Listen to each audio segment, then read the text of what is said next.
데일 카네기 자기관리론 중 일부 걱정에 대해 알아야 할 기본적인 사실 그 첫 번째 장 하루를 충실하게 보내라 파트를 읽어드리도록 하겠습니다.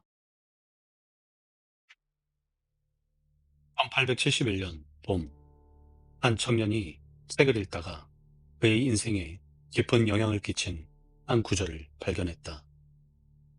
그는 몬트리올 종합병원의 의과 대학생으로서 학기말 시험을 어떻게 통과할지, 앞으로 무엇을 해야 할지, 어디로 가야 할지, 어디에서 개업할지, 어떻게 먹고 살아가야 할지를 걱정하고 있었다.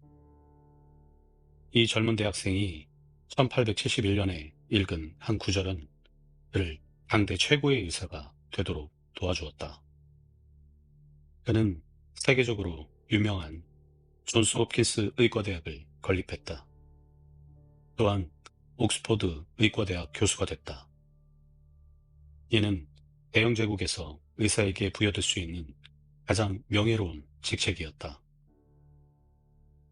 영국 왕실은 그에게 기사저기를 수여했다. 그가 세상을 떠났을 때 그의 인생을 기록한 두 권의 두꺼운 책이 출간됐다. 그 분량만도 1466페이지에 달했다. 그가 바로 윌리엄 오슬러경이다. 그가 1871년 어느 봄에 읽은 한 구절, 즉 그로 하여금 걱정에 얽매이지 않는 삶을 살게 만들어준 토머스 칼라일의 한 구절은 다음과 같다.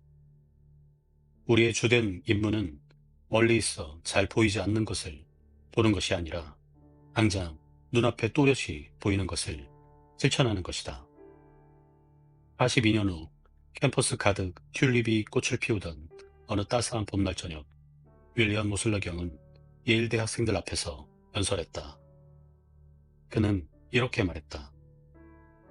나처럼 대학 네 곳에서 교수직을 역임하고 대중적으로 인기 있는 책을 쓴 사람은 매우 특별한 두뇌를 갖고 있을 것이라고 여겨지겠지만 그건 사실이 아닙니다. 친한 친구들은 내가 너무나 평범한 두뇌를 가지고 있다는 사실을 알고 있습니다. 그의 성공 비결은 무엇일까? 그는 단지 오늘을 충실하게 살았을 뿐이라고 말했다. 이 말의 의미는 무엇일까? 예일대에서 연설하기 몇 달 전 윌리엄 모슬러 경은 대양 원효어선을 타고 대서양을 횡단할 준비를 하고 있었다. 그 배는 선교에 서 있는 선장이 버튼 하나만 누르면 즉각적으로 떵떵 하는 기계 소리를 울리며 배 각 부분이 격리돼 강수구역으로 변하는 형태였다. 오슬러 경은 예일대 학생들에게 이렇게 말했다. 여러분은 그 배보다 훨씬 더 놀라운 유기체일 뿐 아니라 더 먼 곳을 항해해야 하는 사람들입니다. 저는 여러분이 오늘만의 구획을 만들어 오늘을 충실하게 보내는 것이 여러분의 안전한 항해를 보장하는 가장 확실한 방법이라는 사실을 알았으면 합니다. 갑판에 올라서서 주요 방수벽이 질서 있게 작동하도록 조치를 취하십시오. 인생의 단계마다 버튼을 누르고 굳센 젊은이 죽은 과거를, 즉 이제는 죽어버린 과거를 정리하는 소리를 들으십시오. 또 다른 버튼을 눌러 아직 태어나지 않은 미래인 내일을 금속 커튼으로 격리하세요. 그렇게 해야만 비로소 여러분의 오늘이 안전해집니다. 오늘에만 충실하게 살 수 있습니다. 과거를 격리하세요. 죽은 과거는 죽은 자들을 묻게 내버려 두세요. 어리석은 자들에게 죽음의 잿더미로 가는 길을 밝혀주던 어제를 격리하십시오. 아무리 튼튼한 사람도 어제의 짐에 내일의 짐을 더해서 함께 지고 간다면 쓰러질 수밖에 없습니다. 미래 역시 과거와 마찬가지로 철저히 격리하세요. 오늘이 미래입니다. 내일은 없습니다. 인간은 지금 구원받을 수 있습니다. 미래를 걱정하는 사람은 에너지를 낭비하게 됩니다. 그는 고통과 걱정에 끝없이 시달리게 됩니다.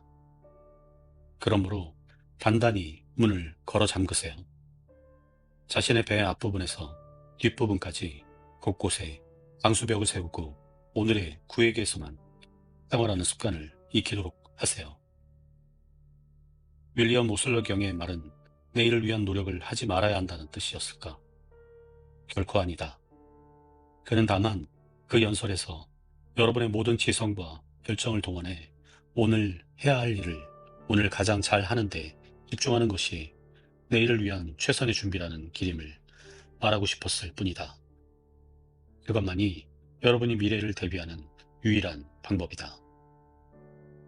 윌리엄 오슬러 경은 예일대 학생들에게 오늘 우리에게 일용할 양식을 주시옵소서 라는 주 기도문으로 하루를 시작하라고 권했다. 이 기도문에는 단지 오늘 필요한 양식만을 간청하고 있음을 기억하기 바란다. 이 기도를 바치는 사람은 어제 먹은 오래된 빵에 대해 불평하지 않는다. 또한 주여, 요즘 밀밭에 비가 내리지 않고 있습니다. 또 가뭄이 들려나 봅니다. 이렇게 되면 내년 가을에 먹을 양식은 어떻게 구할 수 있겠습니까? 또 제가 일자리를 잃게 된다면 주여, 그렇게 되면 저는 어떻게 양식을 구할 수 있겠습니까? 라고 말하지도 않는다. 이 기도문은 우리가 오늘 필요한 양식만을 원해야 한다는 것을 말해준다. 여러분이 실제로 먹을 수 있는 양식은 오늘의 양식뿐이다. 오래전 어느 가난한 철학자가 사방이 온통 자갈밭인 황무지를 지나가고 있었다. 그곳은 너무 황폐한 곳이라 사람들이 생계를 유지해 나가기가 무척 힘들었다. 그러던 어느 날 그가 언덕 위에 사람들을 불러 모아놓고 연설을 했다. 그 연설은 아마 오늘날까지도 동서고금을 막론하고 수없이 인용됐을 것이다. 그 연설은 수백 년 동안 많은 이에게 깨달음을 준다. 그러므로 내일 일을 생각하지 말라. 내일 일은 내일 생각할 것이요. 한 날의 괴로움은 그날로 족하니라. 많은 사람들이 내일 일을 위하여 생각하지 말라라는 예수의 말을 거부했다. 그들은 그 말을 결코 실현할 수 없는 이상적인 충고, 일종의 동양적인 신비주의적 발상에서 나온 말이라 여긴 것이다. 그들은 이렇게 말했다. 나는 내일 일을 생각해야 하겠다. 내 가족을 위해 보험에 들겠다. 노후 대비를 위해 저축도 해야겠다. 성공하기 위해 계획을 세우고 준비해야 해. 그렇다. 물론 그렇게 해야만 한다. 하지만 제임스 왕의 통치기간이던 300여 년 전에 번역된 예수의 말의 의미는 오늘날의 의미와 같지 않다. 300여 년 전 생각이라는 단어의 의미는 염려에 가까웠다. 최근에 번역된 성경은 내일 일을 염려하지 말라 라고 하며 예수의 말을 좀 더 정확하게 옮기고 있다. 그러니까 부디 내일 일을 생각하라. 신중히 생각하고 계획을 세워 준비하라. 하지만 걱정은 하지 말라. 제2차 세계대전 당시 미국군 사령관들은 언제나 내일 일을 계획했다. 대신 걱정하며 시간을 보낼 틈이 없었다. 미국의 해군을 지휘하던 어니스트 J. 킹 제독은 이렇게 말했다. 나는 최정예 부대에 최상의 물자를 보급하고 그들에게 가장 적합한 임무를 부여했다. 내가 할 수 있는 건 그것뿐이었다. 킹 제독은 계속해서 이렇게 말했다. 나는 침몰한 군함을 인양할 수 없으며 침몰 위기에 처한 군함을 구할 수도 없다. 그러니 어제의 일에 대한 후회보다는 내일의 문제를 위해 내 시간을 쓰는 것이 훨씬 낫다. 게다가 과거에 계속 얽매인다면 나는 더 버텨내지 못할 것이다. 전시이건 아니건 이는 올바른 생각과 어리석은 생각의 핵심적인 차이를 보여준다. 올바른 생각은 인과관계를 분석해 논리적이고 건설적인 계획을 세울 수 있게 한다. 하지만 어리석은 생각은 대부분 긴장과 신경쇠약에 이르게 하는 경우가 많다. 최근에 나는 운 좋게도 세계적으로 유명한 신문 중 하나인 뉴욕타임즈의 발행인 아서 헤이스 설즈버그를 인터뷰하는 기회를 가졌다. 그는 유럽 전역이 제2차 세계대전에 큰 영향을 받았을 때 몹시 당황스럽고 불안한 마음에 걱정이 되어 잠을 이루지 못했다고 말했다. 그럴 때마다 그는 한밤중에 일어나 캔버스와 물감을 놓고 거울에 비친 자신의 모습을 그리려고 노력했다. 그는 전혀 그림 그리는 법을 알지 못했지만 걱정을 떨쳐버리기 위해 붓을 들었다. 하지만 설즈버그는 걱정을 멈추지 못했다. 그는 교회 찬송가에 나오는 다만 한 걸음씩 인도해 주소서라는 구절을 자신의 모토로 삼고 나서야 마음의 평화를 찾을 수 있었다고 내게 털어놓았다. 자비로운 주여, 길을 비추소서, 내 발걸음 지켜주소서, 먼 것 보려 하지 않으니 다만 한 걸음씩만 인도해 주소서. 거의 비슷한 시기에 유럽의 한 지역에서 군복무를 하던 한 젊은이도 똑같은 교훈을 얻었다. 그는 메릴랜드주 볼티모어시 눌럼가 5716번지에 거주하는 테드 벤저미노라는 청년이었다. 그는 심각한 전쟁 후유증에 시달렸다. 당시 상황을 테드 벤저미노는 이렇게 쓰고 있다. 1945년 4월, 나는 극심한 걱정 때문에 마침내 의시들이 경련선 가루결정이라고 부르는 증세를 보이기에 이르렀다. 그 병의 고통은 어마어마했다. 만약 그때 종전이 이루어지지 않았다면 내 신체 상황은 회복 가능성이 없는 상태로 변했을지도 모른다. 당시에 나는 완전히 탈진한 상태였다. 나는 제94 보병사단 소속 아사관으로서 유해 발굴을 담당했다. 모든 전사자와 실종자, 부상자들을 기록하고 관리하는 임무를 맡았다. 격렬한 전투 중에 약식으로 매장된 연합군과 적군의 양측 모두의 시선을 발굴하는 일도 하고 있었다. 나는 전사자들의 소지품을 수거해 그것들을 고이 간직해줄 부모나 지인들에게 보내는 업무까지 처리했다. 나는 늘 우리가 어처구니 없는 중대한 실수를 저지를까봐 걱정했다. 이 일을 끝까지 해낼 수 있을지 의구심이 들었다. 나는 내가 살아남아 아직 만나지 못한 16개월 된 아들을 안아볼 수 있을지 궁금했다. 극심한 걱정에 시달리던 나는 체중이 15kg이나 줄었다. 걱정이 극에 달해 미쳐버릴 것만 같았다. 내 손을 보았다. 거의 뼈와 가죽만 남아 앙상했다. 이렇게 온몸이 망가진 채 집으로 돌아가야 할지 모른다는 생각이 나를 두렵게 했다. 나는 어린아이처럼 주저앉아 흐느꼈다. 정신적, 육체적으로 피폐해진 나는 혼자 있을 때면 눈물을 흘렸다. 벌지 전투가 시작된 이후에는 수시로 울음이 터져 다시 정상적인 생활을 유지할 수 없을 것만 같았다. 결국 나는 군 병원에 입원하고 말았다. 그때 그곳에 있던 군의관이 내게 충고를 한마디 해주었는데 그 충고가 내 인생을 송두리째 바꾸어 놓았다. 그는 내 몸 곳곳을 청진하더니 정신에 문제가 있다고 말했다. 테드, 자네의 삶을 모래시계라고 생각하게. 모래시계 위쪽에는 수많은 모래알이 있지. 그 모래알은 서서히 또 일정하게 가운데에 있는 잘록한 부분을 통과하지. 하지만 아무리 했어도 모래시계를 깨뜨려 버리지 않는 한 한 알 이상의 모래가 좁은 구멍을 통과하게 할 수는 없다네. 우리뿐만 아니라 모든 사람이 이 모래시계와 마찬가지야. 아침에 일과를 시작할 때면 우리는 수만 가지 일을 해야 한다고 생각하지. 하지만 모래시계 속에 모래알이 좁은 구멍을 통과하듯 한 번에 하나씩 서서히 일정하게 일을 해 나가야 해. 그렇지 않으면 우리는 스스로 자신의 육체도 정신도 무너뜨리고 말 테니까. 군의관이 이렇게 말한 날부터 지금까지 나는 계속해서 이 철학을 실천에 옮겼다. 한 번에 모래알 하나, 한 번에 한 가지 일. 이 조언은 전쟁 내내 나를 구원했다. 신체와 정신, 두 가지 측면에서 말이다. 덕분에 나는 지금 에드 크래프터스 프린턴 앤드 옵셋이라는 회사의 광고 홍보부장을 역임하고 있다. 나는 직장에서도 전쟁에서 경험한 것과 비슷한 문제가 발생한다는 사실을 알게 됐다. 직장에서는 수십 개의 일을 한꺼번에 수행해야 하는데 시간은 많지 않다. 재고 또한 충분하지 않다. 새로운 일을 처리해야 하고 새로 주문을 해야 하며 주소를 변경하고 사무실 문을 여닫아야 한다.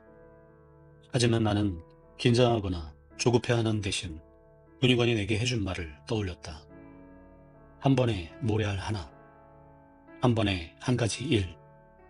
이 말을 되뇌면 일을 효율적으로 처리할 수 있었고 전장에서 나를 거의 쓰러뜨릴 뻔한 어지러운 감정이 생기지도 않았다. 나는 현대인의 생활 습관에 대해 놀라운 사실을 발견했다. 병원 침대에 누워있는 환자의 반 이상이 누적된 과거 기억과 미래에 대한 두려움으로 신경이나 정신에 문제가 생긴 사람이었다는 것이다. 만약 그들이 내일 일을 걱정하지 말라 라고 했던 예수의 가르침이나 오늘에 충실하라 라는 윌리엄 오슬러 경의 말을 따랐다면 보다 행복하고 보람찬 삶을 살면서 오늘도 거리를 쏘다니고 있을 것이다. 지금 이 순간 여러분과 나는 한없이 견뎌온 무한한 과거와 기록된 시간의 마지막을 향해 달려오는 미래가 교차하는 곳에 서 있다. 우리는 이 두 개의 영혼 중 어느 곳에서도 살 수 없다. 단 1초도 그럴 수 없다. 만일 그렇게 하려고 한다면 우리의 정신과 육체는 모두 망가질 것이다. 그러므로 우리는 우리가 살아갈 수 있는 유일한 시간, 즉 지금부터 잠이 들 때까지의 시간에 만족하며 살아가기로 하자. 보물섬을 쓴 영국 소설가 로버트 루이스 스티븐스는 이렇게 말했다. 자신에게 주어진 짐이 아무리 무겁더라도 밤이 올 때까지는 누구나 견딜 수 있다. 해야 할 일이 아무리 힘들어도 하루 동안이라면 누구나 할 수 있다. 해가 질 때까지라면 누구나 유쾌하게 인내를 가지고 사랑스럽고 순수한 마음으로 살 수 있다. 이것이 바로 삶이 실제로 의미하는 전부다. 그렇다. 바로 삶이 우리에게 요구하는 것은 이것이 전부다. 하지만 미시건주 세기노시 코트가 815번지에 사는 EK 실즈 부인은 살아가는 방법을 배우기 전까지는 잠들 때마다 자살을 결심할 정도로 절망에 빠져 있었다. 실즈 부인은 내게 자신의 이야기를 들려주었다. 1937년에 저는 남편을 떠나보냈습니다.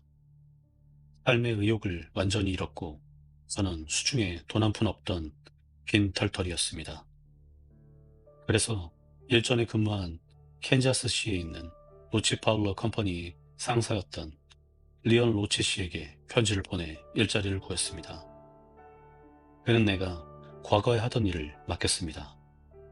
예전에 저는 시골과 도시지역 교육위원회에 책을 판매하는 일을 하며 생계를 유지했습니다. 2년 전 남편이 병상에 눕게 되자 저는 차를 팔았습니다. 하지만 중고차를 할부로 사기로 하고 있는 돈을 다 긁어모아 계약금을 치른 다음 다시 책을 팔러 나갔습니다. 밖으로 나가면 이 우울함이 조금은 가시지 않을까 기대했습니다. 하지만 혼자 차를 몰고 택사를 하는 일은 견딜 수 없을 만큼 괴로웠습니다. 어떤 지역에서는 실적이 좋지 않아 얼마 되지도 않은 자동차 할부금을 갚기도 힘들었습니다. 1938년 봄, 미주리주 베르사유에서 일을 할 때였습니다. 그때 학교들의 재정 상황은 좋지 않았고 길은 험했습니다. 너무 외롭고 힘든 나머지 한 번은 자살도 생각했습니다. 성공은 도무지 가능할 것 같지 않았습니다. 더 살아야 할 의미를 찾을 수 없었습니다. 아침에 눈을 떠 일상을 맞이해야 한다는 사실이 두려웠습니다. 모든 게 두려웠습니다. 자동차 할부금을 갚지 못할까봐, 집사를 내지 못할까봐, 먹을 게 떨어질까봐 두려웠습니다. 그런데도 자살을 하지 못했던 건 언니가 크게 슬퍼할 것이고 제게는 장례를 치를 비용이 없다는 생각 때문이었습니다. 그러던 어느 날, 저는 어떤 글 하나를 읽게 되었습니다. 그 글은 제가 낙담한 마음을 정리하고 다시 살아가게 할 용기를 주었습니다.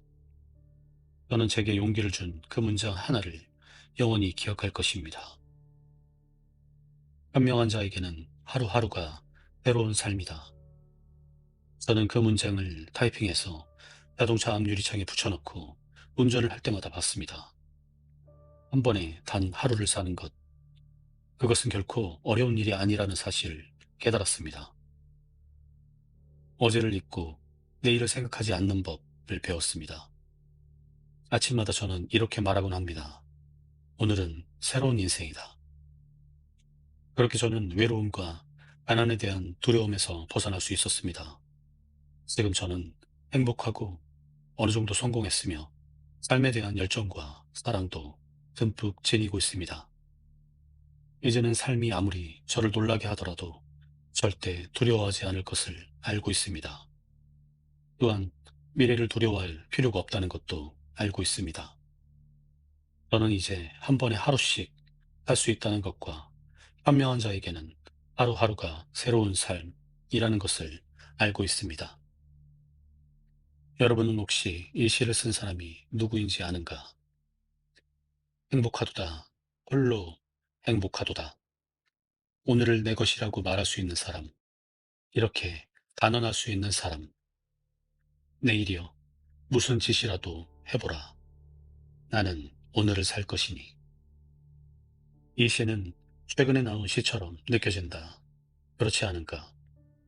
하지만 이 시는 기원전 30년 로마 시인 호라티우스가 지은 시다. 인간 본성에 관한 비극적인 사실 중에 하나는 사람들이 인생을 사는 것을 자꾸 미루는 경향이 있다는 것이다. 대부분 사람은 창밖에 피어있는 장미의 아름다움을 즐기지 못하고 지평선 너머 저 멀리 어딘가에 있는 매혹적인 장미 정원만을 그리워한다. 우리는 왜 이렇게 어리석을까? 왜 이렇게 비극적일 만큼 어리석을까? 스티븐 리콕은 자신의 책에 이렇게 썼다. 우리의 짧은 인생은 얼마나 이상한가? 아이들은 내가 좀 더 크면 이라고 말하지만 조금 더 자란 아이는 내가 어른이 되면 이라고 말한다. 어른이 되면, 내가 결혼하면 이라고 말한다. 하지만 결혼한 뒤에는 어떻게 된다는 것인가? 생각은 이렇게 바뀌고 만다. 내가 은퇴하게 되면, 은퇴 후 그는 지나온 날들을 회상해 본다. 그곳에는 차가운 바람만 불고 있다. 그는 모든 것을 잃어버렸고 그렇게 삶은 지나가 버렸다. 우리는 너무 늦게 깨닫는다. 인생은 살아가는 여정 그 자체에 있다는 것을, 매 순간의 연속이라는 것을 말이다. 디트로이트 출신의 에드워드 S. 에번스라는 사람이 있었다. 그는 걱정 때문에 죽음 직전에 이르러서야 인생의 의미는 살아가는 여정 그 자체에 있다는 사실을 깨달았다. 가난한 가정에서 자란 에드워드 에번스는 처음에 신문을 판매하며 돈을 벌었고 후에는 식품점의 종업원으로 일했다. 시간이 흐르자 그가 먹여 살려야 할 식구는 7으로 늘었다. 그는 도서관 보조 사서로 일하게 됐다. 박봉이었지만 일을 그만둘 수 없었다. 그는 8년이 흐른 뒤에야 가게 일을 시작할 수 있었다. 우선 55달러를 빌려 사업을 시작했다. 그 후 그는 연수입 2만 달러가 될 정도의 규모로 이 사업을 키워넣었다. 하지만 큰 위기에 봉착했다. 엄청난 위기였다. 그는 당시 큰 돈을 빌린 친구를 위해 보증을 섰는데 그 친구가 그만 부도를 낸 것이다. 설상가상으로 또 다른 불운이 찾아왔다. 이번에는 그가 전 재산을 맡겨두었던 은행이 파산했다. 그는 전 재산을 잃었을 뿐만 아니라 1만 6천 달러라는 부채마저 떠안고 말았다. 그러한 상황에서 그의 정신은 버텨낼 수 없었다. 그는 내게 말했다. 잠을 잘 수도 음식을 먹을 수도 없었습니다. 몸이 너무 아팠습니다. 걱정, 다른 이유도 아닌 걱정이 몸이 아픈 이유였습니다. 하루는 길을 가다가 정신을 잃고 쓰러졌습니다. 저는 걸을 수 없었습니다. 그래서 입원을 했는데 그때부터 온몸에 두드러기가 나기 시작하더군요. 그것들은 몸 안쪽으로 점점 돋아나기 시작해 나중에는 침대에 누워 있기조차 힘들 만큼 괴로웠습니다. 시간이 흐를수록 제 상태는 점점 더 나빠졌습니다. 의사는 제게 2주밖에 살지 못한다고 했습니다. 저는 너무나 놀랐습니다. 그래서 저는 유언장을 쓰고 침대에 누워 죽을 날만을 기다렸습니다.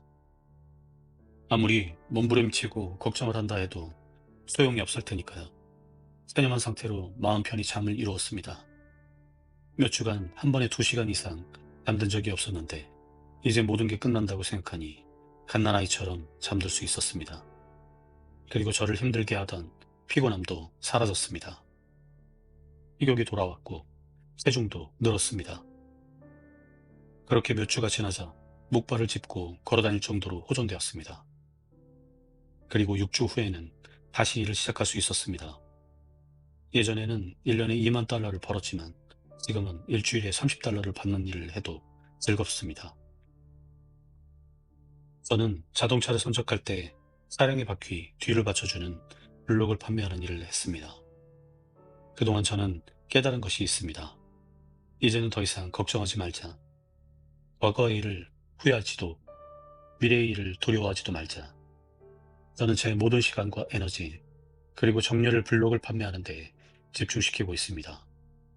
이후 에드워드 S. 에번스는 급속도로 성장했다. 몇 년 뒤 그는 그 회사의 사장이 됐다. 이미 오래전 그의 회사인 에번스 프로덕트 컴퍼니는 뉴욕 증권 거래소에 상장됐다. 만약 여러분이 비행기를 타고 그린란드에 가게 된다면 그의 이름을 따서 지은 에번스 필드 공항에 착륙할지도 모른다. 만약 그가 자신의 걱정이 쓸데없는 것임을 깨닫지 못했다면, 또 하루하루를 충실히 사는 방법을 배우지 못했다면, 에드워드 S. 에번스는 사업에서도 자신의 삶에서도 이러한 것들을 이루어내지 못했을 것이다. 여러분은 루이스 캐럴의 소설 거울 나라의 앨리스에서 하얀 여왕이 앨리스에게 한 말을 기억하는가? 규칙은 바로 어제도 잼을 발랐고 내일도 잼을 바르는 것이지만 오늘은 잼을 바르지 않는 거야. 대부분이 이렇게 살아간다. 빵에 오늘의 잼을 듬뿍 바르기보다는 어제의 잼 때문에 속상해하고 또 내일의 잼 때문에 걱정한다. 프랑스의 위대한 철학자 몽테뉴 역시 비슷한 실수를 저지르고 말았다. 그는 이렇게 말했다. 내 인생의 대부분은 일어나지도 않은 끔찍한 불행으로 가득 차 있었다. 내 인생도 여러분의 인생도 또한 마찬가지다. 단테는 오늘은 결코 다시 시작되지 않는다는 것을 명심해라 라고 말했다. 믿기 힘들 정도의 빠른 속도로 인생은 사라져가고 있다. 우리는 초속 30km라는 속도로 공간 속을 달려가고 있다. 그러니 오늘은 우리가 가진 가장 귀한 재산이다. 오늘이야말로 우리가 지닌 유일하고도 확실한 재산이다. 기원전 5세기경 그리스의 철학자 헤라클레이토스는 제자들에게 변하지 않는다는 법칙을 모든 것은 변한다고 가르쳤다. 또한 그는 이렇게 말했다. 같은 강물에 2번 들어갈 수 없다. 강물은 매 순간 변한다. 거기에 들어가는 사람도 마찬가지다. 인생은 끊임없는 변화다. 확실한 것은 오늘뿐이다. 끊임없는 변화와 불확실성으로 쌓여있는 미래. 그 누구도 결코 예측할 수 없는 문제를 해결하느라고 오늘을 사는 아름다움을 망칠 이유가 무엇인가? 고대 로마 제국 사람들은 이런 경우에 적당한 한 단어를 알고 있었다. 실제로는 2단어라고 해야겠다. 카르페 디엠, 오늘을 즐겨라, 혹은 오늘을 잡아라. 그렇다. 오늘을 잡아서 최대한 잘 활용해야 한다. 로엘 토마스의 철학 역시 비슷했다. 최근에 나는 그의 농장에서 주말을 보냈다. 그때 나는 그가 자신의 방송 스튜디오 벽에 성경의 시편 118편에 나오는 구절을 액자에 넣어 걸어놓은 뒤 수시로 쳐다보는 것을 보았다. 이 날은 여호와가 정하신 것이다. 이 날에 우리는 즐거워하고 기뻐하리라. 존 러스킨의 책상에는 평범한 돌멩이 하나가 놓여 있었는데 거기에는 오늘이라는 단어가 새겨져 있다. 내 책상 위에 돌멩이는 없지만 난 욕실 거울 쪽에 실을 붙여놓고 아침에 면도할 때마다 쳐다보곤 한다. 인도의 유명한 극작가 칼리다사가 쓴 시다. 윌리엄 오슬려 경이 책상 위에 올려둔 시이기도 한다. 새벽에 바치는 인사. 이 하루를 잘 살펴라.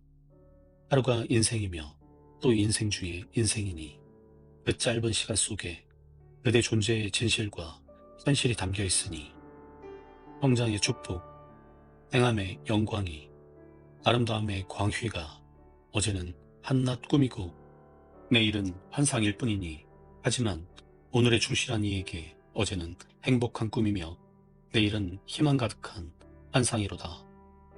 그러니 잘 살펴보라. 이 하루를. 이것이 바로 새벽에 바치는 인사. 여러분이 걱정에 대해 가장 먼저 알아야 할 사실은 이것이다. 인생에서 걱정을 없애고 싶다면 윌리엄 오슬러 경이 말한 대로 다음과 같이 하라. 걱정에 대해 알아야 할 기본적인 사실. 과거와 미래를 철문으로 막아라. 오늘을 충실하게 살아라. 자신에게 질문을 던지고 답을 적어보라. 1.